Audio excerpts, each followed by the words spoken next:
Pues regresamos de un corte donde seguimos platicando. No creen que nos quedamos fuera de estar platicando entre nosotros. Y ahí, pues me gustaría que continuar con lo que estábamos y que te interrumpimos, y además una disculpa porque me tocó la guillotina. Ya estoy acostumbrado, ingeniero. Bueno, pues yo comentaba que es difícil entender que el país tiene rezagos en materia de infraestructura, carretera, de infraestructura productiva. Entre ellos en Hidalgo hay un proyecto necesario para el país, como es el aeropuerto, como la refinería, que postergan y están muy entusiasmados en seguir fortaleciendo las reservas internacionales de México. Eso le da certidumbre a la economía, es cierto, pero pues yo creo que llega un momento en que ese dinero que se destina a ese fondo, pues parte se destine a la inversión productiva. Y yo creo que es un problema de visión de la visión pública. En el gobierno de Fox nosotros vimos y vemos en este gobierno panista igual, cómo cada fin de año el gasto no se gasta, sino se ahorra, no se ejercita. Hay muchos ahorros del gobierno. Y ahí el que pierde la población y la sociedad, porque el gobierno debe estar pensando en el costo-beneficio. Si yo invierto ahorita 1,000 millones de pesos y voy a beneficiar a 10,000 ciudadanos, en un año con 1,000 millones voy a beneficiar, ya requieren 20,000 y ya no puedo beneficiar con estos a 10,000. Ya no es suficiente, porque la población va creciendo y la economía se va desarrollando. Entonces, la visión que tienen algunos de ellos, pues de su paso por el sector privado, de costo-utilidad, debe cambiar por un costo-beneficio, ¿sí? Decir, bueno, con este gasto, que el gasto debe gastarse, para eso está diseñado, para que genere bienestar a la población, ¿sí?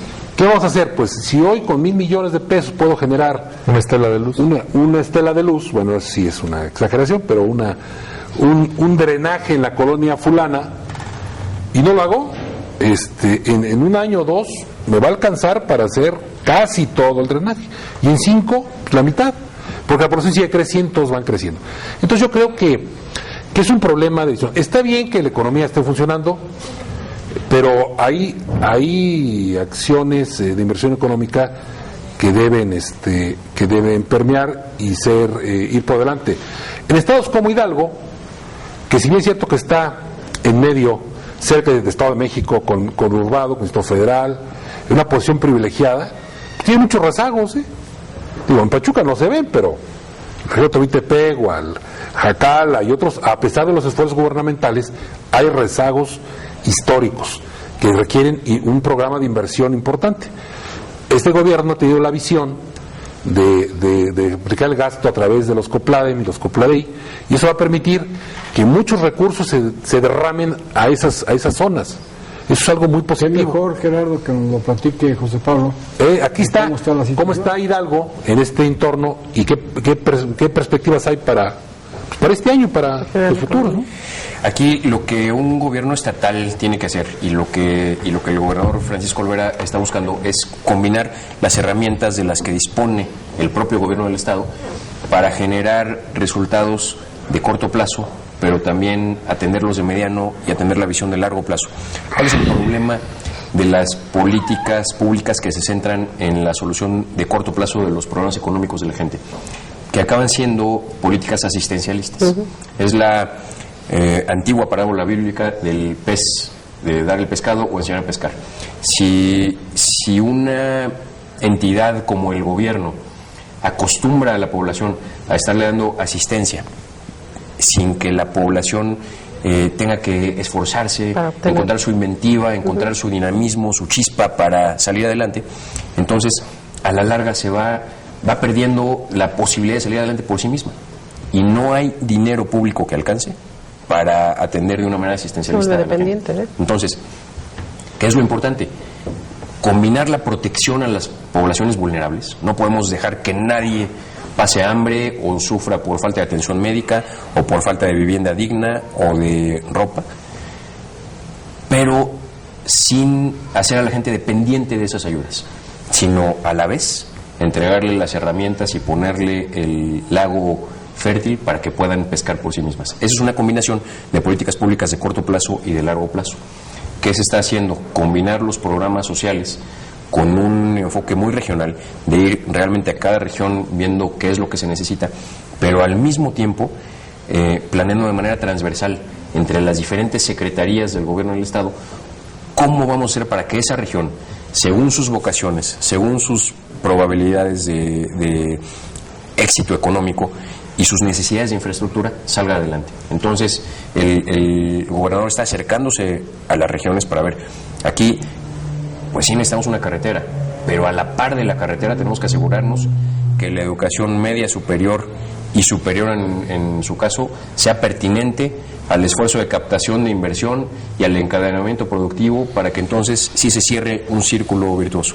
Si no, hacemos una carretera en un lado y una clínica en otro y ponemos una planta en otro y no alcanzamos a cerrar esos círculos. Entonces, y con una geografía como la del Estado, complicadísima. que es complicadísima, yo creo. Pepe, ¿tú querés decir algo? Yo nada más quisiera suscribir lo que ha hecho José Pablo, porque me parece que algo que también afecta, y afecta palpablemente a la economía, es el fatalismo, ¿eh? Es decir, el pretender que nuestro país está mucho peor de lo que está, afecta en realidad a nuestra economía, porque hoy no tenemos un sistema financiero colapsado, ni tenemos un gobierno que no pueda pagar el año que entra lo que debe. Entonces, me parece que el problema principal de nuestra economía es la política. ¿Por qué? Porque hay lastres en esta nave que atraviesa tormentas económicas que no nos permiten hacerlo de mejor manera. Y yo celebro que estemos ante al menos un umbral de cambio en las próximas elecciones. Porque más allá de quién llegue a la presidencia de la República, me parece que el país ya está sobrediagnosticado. Es decir, México es un paciente que ha ido 40 veces al médico en la última década y le han dicho, fíjate de que tienes que hacer una reforma laboral que te haga más flexible, tienes que hacer una reforma fiscal que te amplíe tu base gravable, pero que nadie quiere hacer porque implica costos políticos.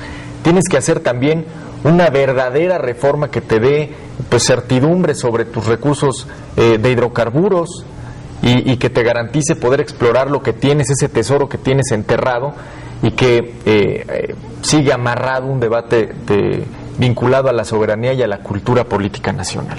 El país está, insisto, sobrediagnosticado, entonces el principal problema de la economía es la política. Gobiernos divididos que han sido incapaces de convencer a un Congreso usualmente opositor y que se ha quedado ahí. Entonces lo que seguimos haciendo es administrar los problemas y no darle solución a los problemas, administrar los problemas de México y no gobernar a México. Entonces, yo también distinguiría entre la diferencia que existe entre condiciones y oportunidades. Hidalgo, en efecto, es un estado que es un botón de muestra de los rezagos ancestrales e históricos en materia de desarrollo social. Lo es, pero yo creo que la tarea de los gobiernos, como bien dice José Pablo, es sí trazar programas de atención inmediata a lo que más duele a la población, pero no quedarse ahí, porque uno, no hay dinero que alcance en efecto, crearías programas irreductibles, entonces acabaríamos en ese sentido utilizando toda la renta petrolera en programas asistenciales. No, hay que partir de una idea. En México hemos vivido a lo largo de muchos años con pobres que nacen pobres y mueren pobres. Hoy lo que tendríamos que cambiar para esa enorme cantidad de ciudadanos que rondan los 50 millones es que quien nazca pobre tenga la oportunidad de no morir pobre. Es decir, diferenciar la igualdad de condiciones de la igualdad de oportunidades. Y es ahí donde la política social no alcanza. Es decir, la política social te ayuda a atender los programas que ya tienes. La pregunta es qué va a hacer México en el futuro para cambiar las condiciones, para generar empleos formales, para invertir en tecnología, para invertir en el capital humano de la gente. Ahí está el ejemplo de China, ahí está el ejemplo de la India, está el ejemplo de Corea. Vamos, ejemplos creo que sobran e insisto, volveríamos al sobrediagnóstico de los últimos 10 años. Lo que falta es voluntad política y lo que falta también es la decisión y la voluntad de romper las inercias que todos conocemos, pero que nadie ha querido tocar porque el dinero del petróleo nos ha permitido administrar, irnosla llevando. Pero mal administrar, yo diría. Postergar los problemas. Eso está muy bien, es muy bien, en teoría es muy bueno. Lo que pasa es que a esas gentes que les platico solamente tienen posibilidad de los apoyos asistenciales, porque son zonas que han quedado totalmente olvidadas. O sea, las obras sean muchas obras se han enfocado al relumbrón, a lo que se vea, no a lo que realmente se requiera. Les quiero decir que en la región de Topite-Pegua hay avances carreteros. Ayer estuve por ahí, antier estuve por ahí. Hay avances carreteros importantes, caminos vecinales muy importantes que se han hecho a lo largo de los gobiernos, que parecía poco, pero que representa mucho, ¿no? Gente que tenían que caminar 8 horas para llevar a un médico, bueno, hoy tienen una clínica regional ahí. O sea, hay progreso. Hay progreso. Hay avance. Pero falta la parte de la inversión productiva, esa que platican que debe permear. Y luego hay otro problema que me percato. Las estructuras de aterrizaje de los programas no están llegando, están muy corrompidas o muy partidizadas o muy a los intereses de 2, 3 gentes. Yo recuerdo que el exgobernador Osorio, por ejemplo, tomó la decisión de que las ayudas que entregaban de cacao en la región para el Día de Muertos, los funcionarios fueran directamente a entregarlas a las casas de los campesinos, porque los líderes se quedaban con las cosas. Entonces, yo me percaté que si bien hay recursos, la queja es que llegan pero no aterrizan. O sea, se queda un Vivales con gallinas, se queda con 500 gallinas, o aduce que le robaron el cemento y no llega, no aterriza. Entonces, adicionalmente a esto, se debe generar una estructura diferente que aterrice a las gentes los apoyos. ¿Qué apoyos? Por ejemplo, me dicen de una señora con la que hablé que quería solicitar un apoyo de adultos mayores. Bueno, pues el Veracruz, que casi le dijeron que ya se iba a morir, casi, ¿no? Pero todo estaba enfocado a que no la recibieran.